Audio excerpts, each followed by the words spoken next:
A coisa mais fundamental para um live action é transmitir a essência da obra original para aquilo que vai ser adaptado. Seja de um livro para um filme, seja de uma HQ para uma série, ou seja de um mangá para um live action. E toda vez que a gente observa o nome live action surgindo, vinculado, linkado a um mangá, a um anime, nosso coração já começa a bater acelerado, porque toda vez não dá certo. Toda vez que a gente vai acompanhar uma história adaptada de um mangá e de um anime diretamente para um live action, a gente já tende a entender que aquela história não vai dar certo. E por quê? Por que a gente já tinha essa concepção? Porque primeiro, nós tínhamos ali algo focado apenas em direitos autorais. Apenas indústria, apenas algo industrial, é apenas mais um produto,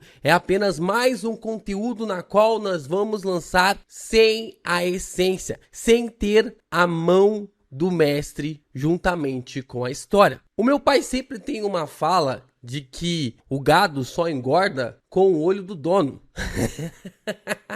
O gado só engorda com o olho do dono. E essa é uma colocação bem interessante porque, por causa do Oda, será que o live action de One Piece veio para quebrar tudo? Acabou conseguindo quebrar todas as concepções e de uma forma muito diferente, como a gente não tinha visto até hoje em dia? E pelo que podemos acompanhar na série, acredito que sim. Acredito que no que a gente pôde ver nesse, e que a gente vai falar, que eu vou falar com vocês aqui nesse vídeo sem spoilers do live action, eu acredito que, cara, é o melhor live action de todos os tempos. Cara, já chegaram com tudo para quebrar todos os paradigmas e colocar a essência definitiva de como um anime, como um mangá deve sempre ser adaptado. E tudo isso é focado na essência da história, é focado ali na essência da obra, para que a gente consiga sentir os mesmos prazeres, a mesma alegria da obra original. E, analisando todo esse contexto,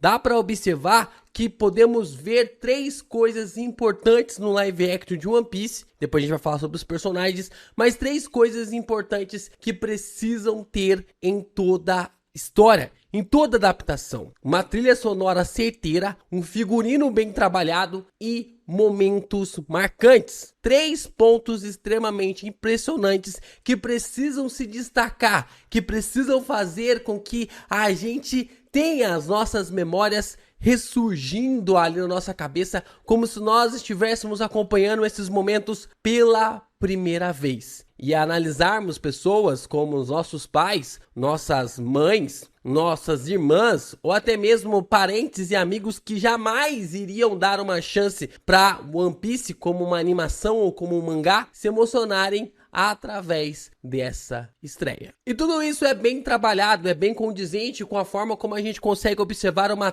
trilha sonora inacreditável. Sônia foi impressionante em toda a adaptação da trilha sonora.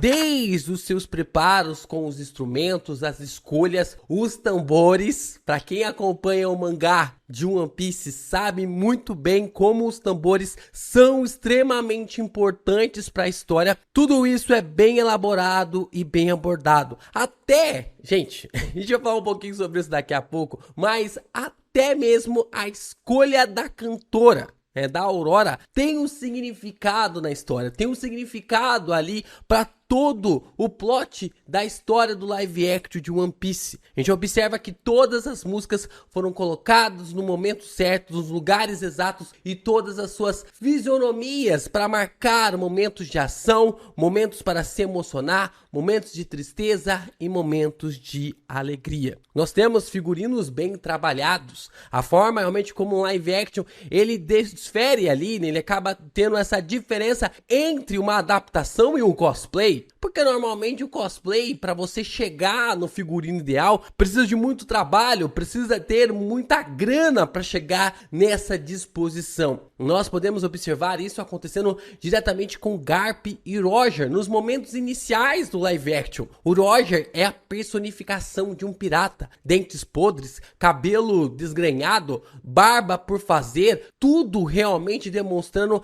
a mesma situação de piratas. A gente já acompanhou isso com Piratas do Caribe. A gente observa todo o figurino na qual Jack Sparrow ele é construído e você compra a ideia. Esse cara é um pirata. Esse cara é um pirata de verdade. E com o Roger é a mesma coisa. Os dentes podres, todos desalinhados. A forma como ele ficou anos, dias, meses dentro ali no mar, navegando nas águas perigosas do mundo de One Piece. E você compra o visual, você compra o figurino. E o Garp é a mesma situação. A maneira como o Garp se comporta, a maneira como o Garp se veste, ele está ali naquele momento agindo de uma forma para fazer você entrar nesse universo de One Piece de uma vez por todas. E por último, nós temos os momentos marcantes. Esses momentos marcantes são extremamente importantes para fazer com que a nova leva de pessoas que vão começar a acompanhar o One Piece passe realmente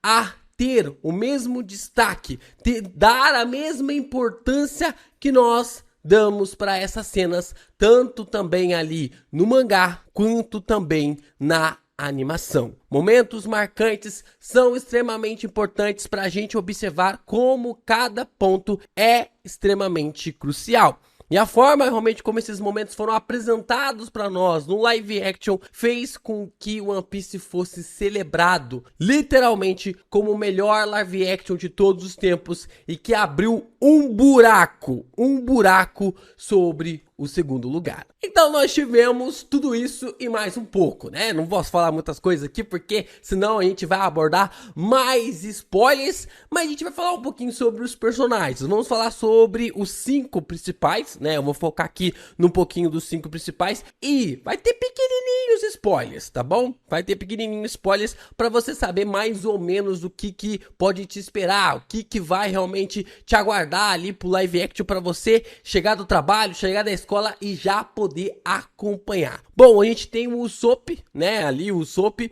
quando você vai acompanhar ali a história do Usopp, você percebe logo nos primeiros capítulos que ele não tem assim um certo grande destaque na história, mas ele é perfeito como um alívio cômico. E aqui, né, ele vai ser aquela vírgula sensacional. Sempre quando tiver aquele momento de ação, aquele momento ali para quebrar o clima triste ou para fazer aquele ponto, aquela virada, o Usopp, ele é essa pessoa, esse personagem realmente muito importante para fazer com que a história não fique maçante, nem sempre triste, mas também nem sempre alegre. O Usopp é o personagem que consegue erguer todas as situações. É ele também que tem a conexão máxima de um ponto muito importante na história, que eu não vou falar aqui, né, para não dar muito spoiler, mas ele tem um ponto também muito importante na trama, só que acaba ficando meio que deixado de lado por causa de 2 personagens, que é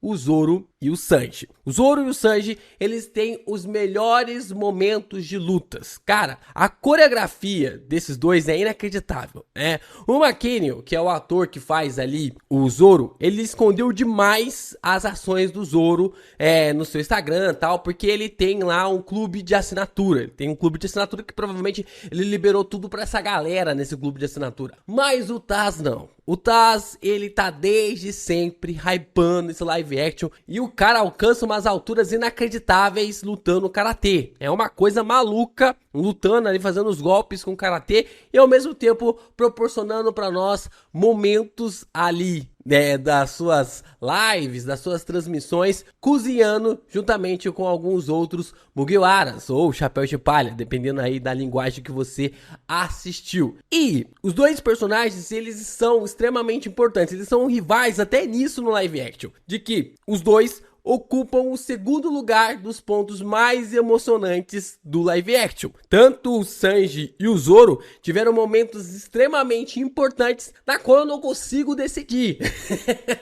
na qual eu não consigo decidir quem teve o momento mais importante, mais emocional, assim, que seja algo importante, né? Tanto ali do Sanji para com ali o chefe, né, que vocês vão saber ali no live action, quanto também do Zoro para com o Luffy e também sobre o seu passado, né, sobre o passado dele para chegar ao poço de espadachim, né, o que levou ele realmente a ter essa construção. Então, tanto o Zoro e o Sanji acabam empatando, tanto na parte emocional, quanto também na parte da coreografia, de uma forma realmente fantástica, como está sendo bem trabalhado. E aí, nós temos a Nami. A Nami, cara, cresce demais ao longo da história. A gente tem algumas mudanças em relação à apresentação da personagem, que eu não vou falar por aqui para também não dar muitos spoilers, mas nós tivemos algumas pequenas mudanças na personagem em relação à adaptação tanto do anime quanto também do mangá. Vocês vão acompanhar o live action, vocês vão saber do que se trata. Eu achei interessante, achei legal, né, porque já demarca ali a posição da Nami, a forma como a galera discute no anime e no mangá até hoje sobre algumas questões que se é abordado,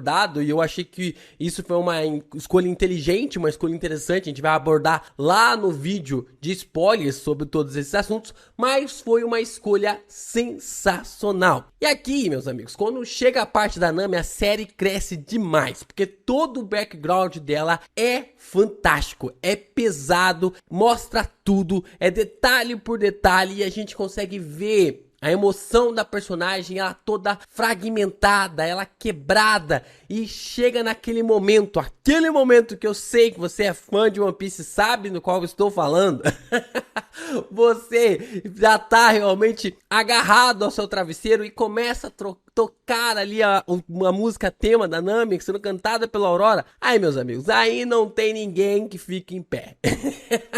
Aí não fica ninguém em pé, porque é algo realmente sensacional. Gente, é algo fantástico a forma realmente como isso é abordado ali na história, e só faz a personagem crescer, só faz o live action ficar ainda maior. E nós, então, temos o Luffy, né? Não poderia deixar aqui o Luffy por primeiro lugar, tinha que deixar ele por último pra gente analisar totalmente ele. O Luffy carrega a essência pro live action. É literalmente o Luffy encarnado, né? O Inaki, ele é literalmente o Luffy encarnado na forma como ele conseguiu realmente passar a essência do protagonista. Cara, são mais de 25 anos de história, mais de sei lá quantos anos de anime, eu acho que é mais de 22 ou 21 anos, mais de 20 anos de anime de One Piece, e ele conseguiu passar toda a essência, a forma realmente de como o Luffy é. É claro que o Inaki tem algumas características fortes ainda, né? Algumas características que é ali meio que imposto a ele através da atuação. Forma como que, tipo assim, você tem que agir mais como o Luffy. Só que naturalmente ele já é o Luffy. Então, ao longo do tempo, eu acredito que ele vai ser mais polido. Eu acho que na segunda temporada ele já vai estar livre, já vai estar longe da pressão. Porque, meus amigos, é questão de tempo. É questão de tempo para a segunda temporada já ser confirmada. O Inaki, ele é o próprio Luffy, ele age, ele reage, grita, se envolve, tudo parecendo o Luffy de uma forma sensacional. Sensacional, gente. É inacreditável o que o Luffy consegue fazer, o que o Inaki consegue fazer através ali da atuação como Luffy. E, cara, é incrível, é incrível. Se você se você não acompanhou as cenas ainda do live action, cara, vai lá, acompanhe, porque os episódios, a temporada, ela tá repleta de coisas sensacionais, e a forma como o Luffy transmite essa ideia, essa sensação de liberdade, de aproximação, de fazer você se apaixonar pelos seus amigos, de você proteger eles acima de qualquer coisa. Essa é uma essência fenomenal, né? Ele mesmo falando pro Arlong, né? Eu não baixo a bola para aqueles que ferem os meus companheiros. Isso é sensacional. A segunda temporada, ela vem aí. A segunda temporada, meus amigos, vem aí, e One Piece abriu o caminho para a era. Agora sim, a era dos live actions vai começar para valer.